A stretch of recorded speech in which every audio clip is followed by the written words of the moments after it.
For Unit 3, Week 5, we will be looking at the work of Edwin Arlington Robinson and Edgar Lee Masters.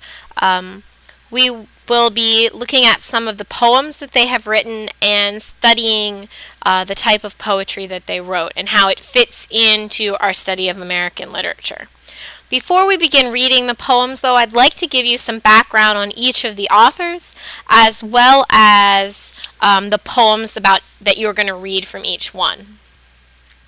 First, some background information on Robinson. He was born in Head Tide, Maine in 1869. He described his childhood as stark and unhappy. He was he led a life in which, he experienced a lot of loss. He had a brother who died of a drug overdose. He had another brother who married the only woman he ever loved, so he didn't experience a lot of happiness. In addition, his parents had always wanted a girl. When he was born and was a boy, they were extremely unhappy, and because of this, they didn't name him until he was 6 months old. In fact, the parents went on vacation, and the other vacationers at the resort thought it was very upsetting that he did not have a name. So they put names in a hat and drew one out to choose a name for him. So in fact, his parents didn't name him. At the age of 21, he entered Harvard University, where his goal was to get all A's and to have works published in the Harvard journals. However, he quickly realized that getting all A's was probably not in the cards for him, so he wrote to a friend that getting B's was good too. He was able to accomplish his goal of getting published. He published Ballad of a Ship in the Harvard Advocate. However, he was only able to complete 2 years at Harvard. His father died during his second year, and financially he wasn't able to continue his education. He did continue writing, however, and Kermit Roosevelt, President Theodore Roosevelt's son, took a liking to Robinson's work, and eventually convinced his father to give him a job at the New York Customs Office. This allowed Edwin to continue writing and to have money. During his lifetime, Robinson won 3 Pulitzer Prizes for his poetry during the 1920s, but then he did die of cancer in 1935. We'll be reading 2 works by Robinson. The first, which is called Luke Havergal.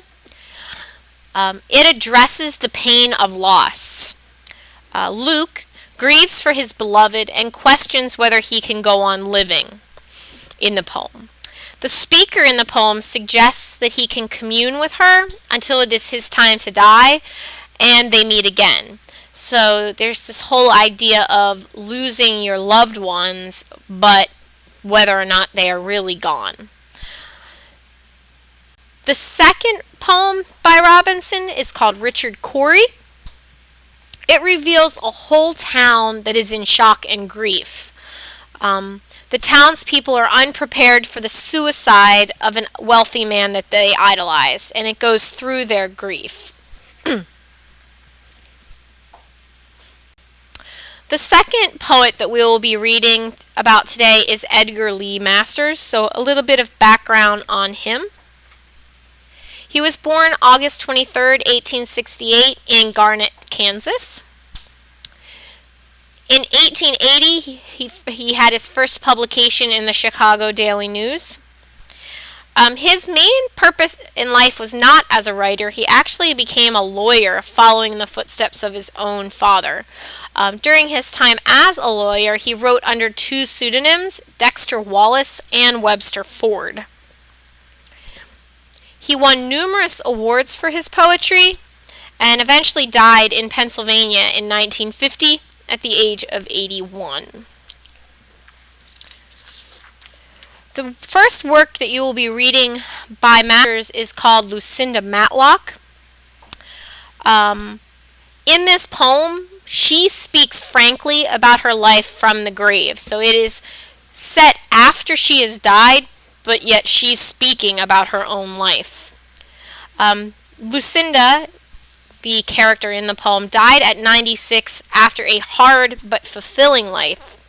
In the poem, she dismisses the complaints of younger generations, and she feels that they never developed the power to embrace life and survive its struggles.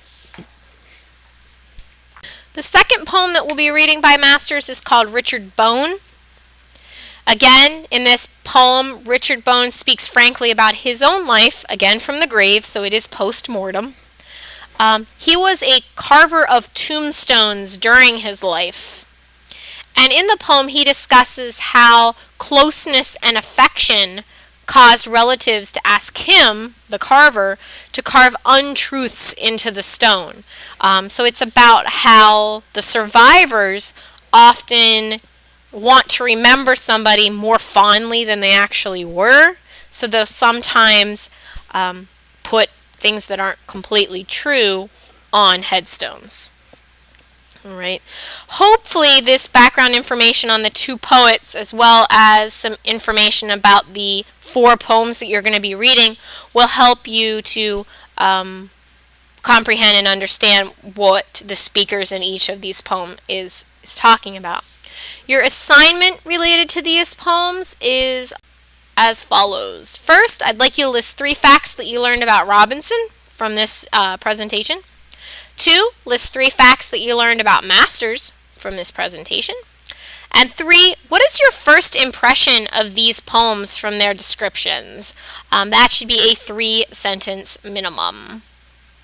As always, if you have any questions about the readings for this week or any of the assignments, please feel free to send me an email and we can set up a time to get together. Thank you and have a good week.